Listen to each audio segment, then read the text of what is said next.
বিষয়কে তুমি পরিবর্তন করো, দূর করে প্রভু সেই বিষয়গুলোকে প্রভু। হালেলুয়া। যে বিষয়গুলো তাদেরকে কষ্ট দেয়, যে বিষয়গুলো তাদের যন্ত্রণা দেয়, যে বিষয়গুলো তাদের পরিবারে প্রভু তাদের পরিবারে অশান্তি নিয়ে আসে, সেই সমস্ত বিষয়গুলোকে তুমি দূর করো নাসরতীয় যিশু নামে।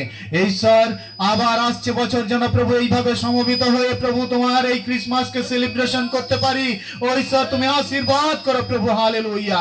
ঈশ্বর আমি প্রার্থনা করে সেই সমস্ত ব্যক্তিদের জন্য যারা প্রভু আমাদের নিন্দে করে, যারা প্রভু আমাদের হিংসা করে, যারা আমাদেরকে ভালোবাসে না, প্রভু তুমি তাদের আশীর্বাদ করো এবং আমাদের ব্যবহারের মধ্যে দিয়ে প্রভু তা যেন প্রকাশ পায় যে আমরা তাদেরকেও ভালোবাসি, যেমন তুমি প্রভু তোমার শত্রুদেরকেও তুমি ভালোবেসেছো।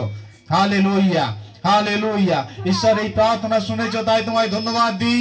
এর পরবর্তী পর্যায়ে পরবর্তী বাকি কার্যক্রমগুলোকে তুমি আশীর্বাদ করো এবং প্রভু আমরা আমাদের অতিথিদের জন্য যে খাবারের ব্যবস্থা করেছি প্রভু তুমি নাসরতীয় যিশু নামে আশীর্বাদ যুক্ত করো। এই প্রার্থনা শুনেছো, তাই তোমায় ধন্যবাদ দিই। প্রার্থনা যিশু আমি তোমার নামে চাই, আমেন।